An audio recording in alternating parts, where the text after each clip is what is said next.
இந்த குழம்பு ஐட்டம் பண்ணணுனாலே எனக்கு சுத்தமாக பிடிக்காது.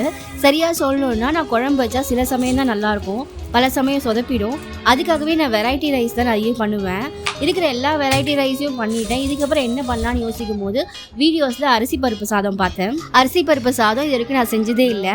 அதோட டேஸ்ட் எப்படி இருக்கும், செஞ்சதுக்கப்புறம் அது எப்படி வரும், இந்த மாதிரி எந்த ஐடியாவுமே எனக்கு கிடையாது. இதில் வேற சில வீடியோஸில் அது பிரியாணி ஈக்குவலாக இருக்கும் அப்படி இப்படின்னு ஓவராக ஹைப் கொடுத்தாங்க. எனக்கு ரொம்பவே ஆர்வம் அதிகமாகிடுச்சு. சரி இன்னைக்கு எப்படியாவது செஞ்சு பார்த்துருவோன்னு சொல்லிட்டு செய்ய ஸ்டார்ட் பண்ணிட்டேன். வீடியோஸ் பார்க்கும்போது ஒவ்வொருத்தவங்க ஒவ்வொரு மெத்தடில் பண்ணாங்க. நான் எல்லாத்தையும் கொலாபரேட் பண்ணி என் மெத்தடில் ஒன்று பண்ணேன். இதுக்கு என்ன சைடு செய்கிறோன்னு எனக்கு தெரியல, அதனால எனக்கு பிடிச்ச கருணக்கிழங்கு ஃப்ரையே நான் பண்ணேன். ஃபைனலாக செஞ்சு முடிச்சுட்டு டேஸ்ட் பார்க்கும்போது ஓ மை காட் செம்ம டேஸ்ட்டாக இருந்தது. பட் பிரியாணி கூட கம்பேர் பண்ண மாட்டேன், பிகாஸ் எனக்கு பிரியாணி ரொம்ப ரொம்ப பிடிக்கும்.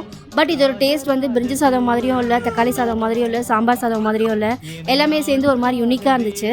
இதுக்கப்புறம் என்னோட வெரைட்டி ரைஸ் லிஸ்ட்டில் கண்டிப்பாக இந்த சாப்பாடும் சேர்ந்துருக்கு.